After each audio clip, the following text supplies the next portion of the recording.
जय श्री राधे राधे, कृष्णा कृष्णा। आप सभी भक्तों को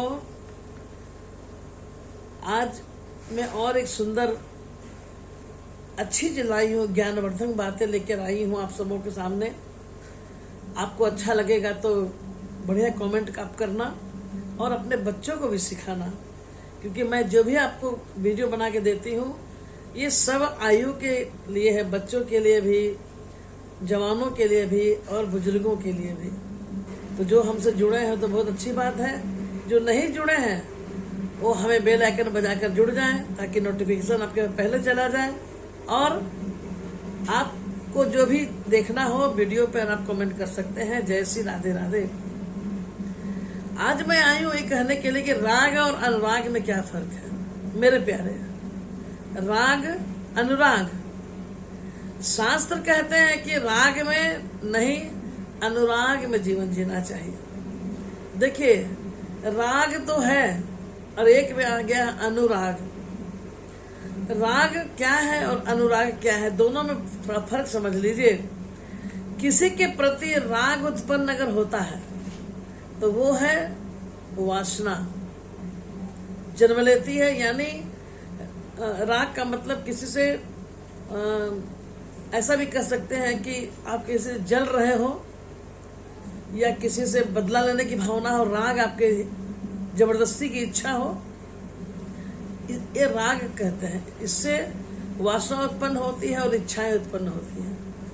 और किसी के प्रति अगर आपको अनुराग है, किसी के प्रति अगर आपको अनुराग उत्पन्न होता है तो वहां उपासना जन्म लेती है।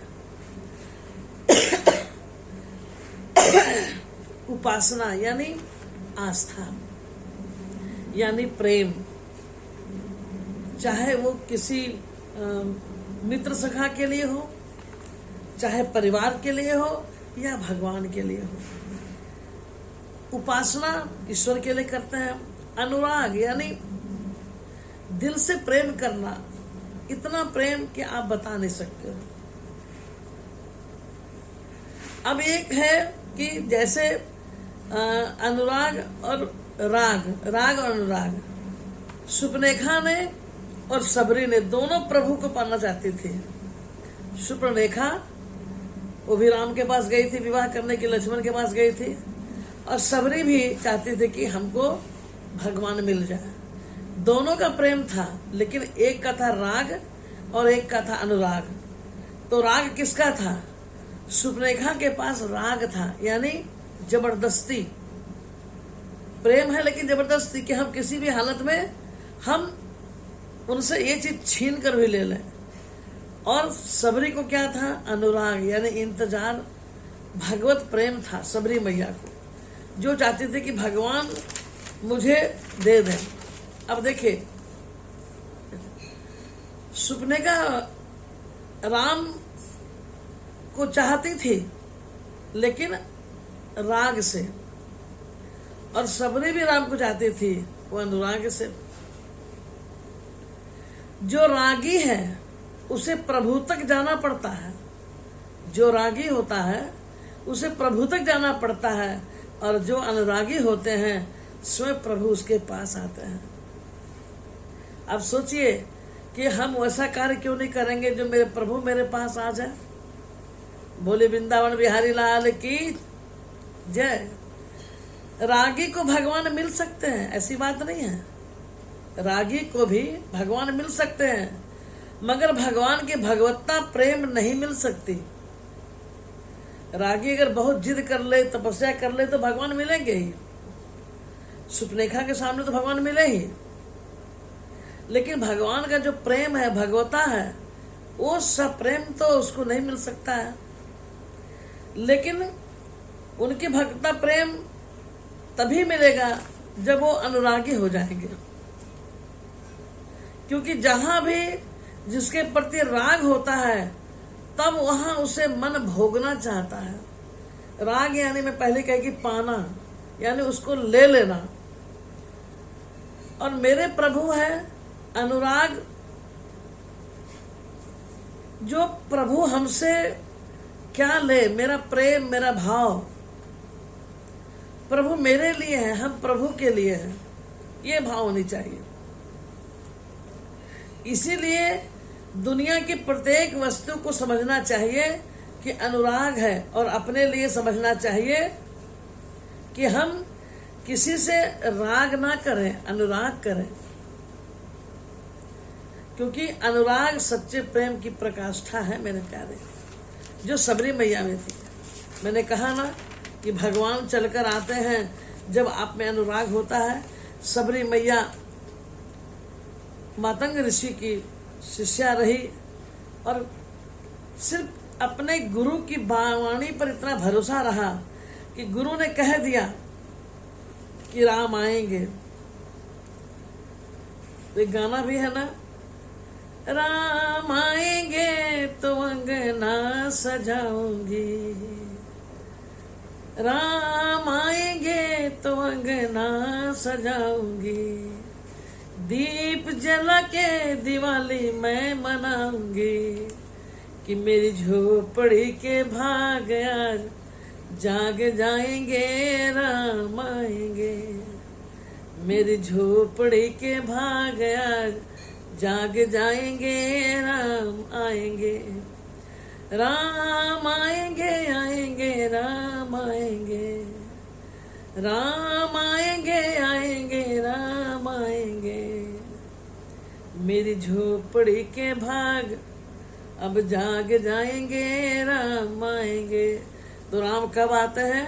जब आप अनुरागी होते हैं, जब आप भगवान से भी कुछ लेना नहीं चाहते, सिर्फ प्रेम के बदले प्रेम लेना चाहते हैं मेरे प्यारे। इसलिए किसी से नफरत द्वेष मत करिए।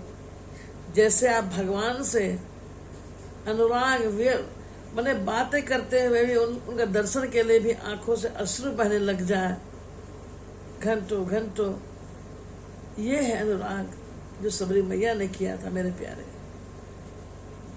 आपको वीडियो कैसा लगा आप कमेंट बॉक्स में जरूर देंगे, और ये सब बात अपने बच्चों को बताइए, क्योंकि आने वाला समय बहुत ही कठिन होने वाला है मेरे प्यारे। अगर आप बच्चों में संस्कार देंगे, इस तरह की बातें कहेंगे, तो ही आपका जीवन सरल और सहज होगा। जय श्री राधे राधे, कृष्णा कृष्णा। कबीरदास को आप सभी जानते हैं। कबीरदास जी जाति से मुसलमान थे, लेकिन उनके हृदय में राम नाम ही चलता था, और राम नाम इतना चलता था कि उनकी महिमा चारों तरफ फैलने लगी कि मुसलमान होकर भी ये राम को भजता है। और ये सब देखकर जो हमारे सनातनी जो ब्राह्मण हैं, उनको भी ईर्ष्या होने लगी कि हम खुद ही सनातनी हैं, राम भक्त हैं, कृष्ण भक्त हैं, लेकिन हमारी चर्चा तो नहीं हो रही है, और ये मुसलमान है और इनकी चर्चा तो चारों तरफ हो रही है। तो एक ये सब शिकायतें दरबार में गया। जिस वक्त वहां का बादशाह था सिकंदर लोदी, सिकंदर लोदी के पास जब खबर गया कि मुसलमान होकर भी हिंदुओं के देवताओं का नाम लेता है, तो बादशाह के सामने पेश किया गया।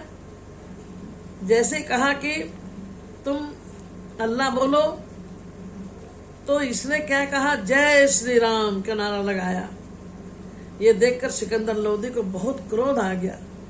तुम मुसलमान हो और अपने जाति को छोड़कर हिंदू जाति में सनातनी का साथ देकर तुम जय श्री राम कहते हो। जाओ इसे देखते हैं इनका भगवान कौन है। राम है तुम्हारा भगवान, तो राम ही तुम्हें बचाएगा करके ये आज्ञा दी कि जाकर मोटे मोटे सिकड़ों से इनके हाथ पैर को बांध दिया जाए और बांधकर नदी में फेंक दिया जाए। और यह जब सिपाहियों को मिला तब जाके सिपाहियों ने क्या किया, लोहे के जंजीर चारों हाथ पैर बांधकर चारों की जंजीर को फिर एक जगह करके कुंडी लगाकर नदी में छोड़ दिया ताकि ये खोल ना पाए। और नदी में जब डाल दिया गया, फेंकने के बाद शाम को किसी ने खबर की कि महाराज की जय हो। अभी गंगा के तट पे कबीरदास बैठे हुए दिखाई पड़े और माला जाप करते हुए दिखाई पड़े। सैनिकों ने लाकर सिकंदर लोदी के सामने कबीर को पेश किया। अब जब बोला कि ये बताओ कि तुम खुल कैसे गए, तो कबीरदास ने कहा मेरे राम ने मेरी रक्षा की है, मेरे प्रभु राम ने। और फिर जयकारा लगाया। अब क्या किया ये सिकंदर लोदी कि लकड़ियों का ढेर बनाया, जैसे चिता बनाते हैं ना, चिता में बैठाकर कबीरदास को उसमें आग लगा दी गई। और आग जलने के बाद भी कुछ नहीं हुआ, बल्कि उनके शरीर से एक अद्भुत चमक पैदा हुई। बोलिए जय श्री राम मेरे प्यारे। उसके बाद फिर भी मन नहीं भरा, तो ये बादशाह ने एक हाथी को 1 सप्ताह तक भूखा रखा। उसके बाद मदरा पान कराया और कराने के बाद कबीरदास को उस जगह छोड़ दिया गया सामने, और हाथी चिढ़ाता हुआ कबीरदास के सामने खड़ा हो गया। अब हाथी आगे नहीं बढ़ता, पीछे नहीं होता। अब उस हाथी को देखने के लिए एक बड़ा स्टेडियम में ये कार्यक्रम रखा था सिकंदर लोदी। हाथी आगे नहीं बढ़ता, और जहां पर कबीरदास खड़े हैं वो देखकर जैसे कोई शेर को देखकर हाथी चिघाड़ता है, उस तरह वो चिल्ला रहा था। अंत में हाथी डरकर भाग गया जी। और सिकंदर लोदी मुस्कुराते रहे। जब पूछा गया कि ये बताओ कि तुम्हारे पास हाथी आने से डर रहा था, क्यों? तो जो हाथी के ऊपर में जो बैठा था ना, हाथीवान जो उसको लेके जा रहा था, उसने कहा कि जहां पर कबीरदास खड़े थे वहां पे एक शेर दिखाई पड़ता था उनके शरीर पे। कभी वो राम बन जाए, कभी वो शेर बन जाए। ये सब देखकर सिकंदर लोदी अंत में हार गया और कबीरदास के चरणों में गिर गया।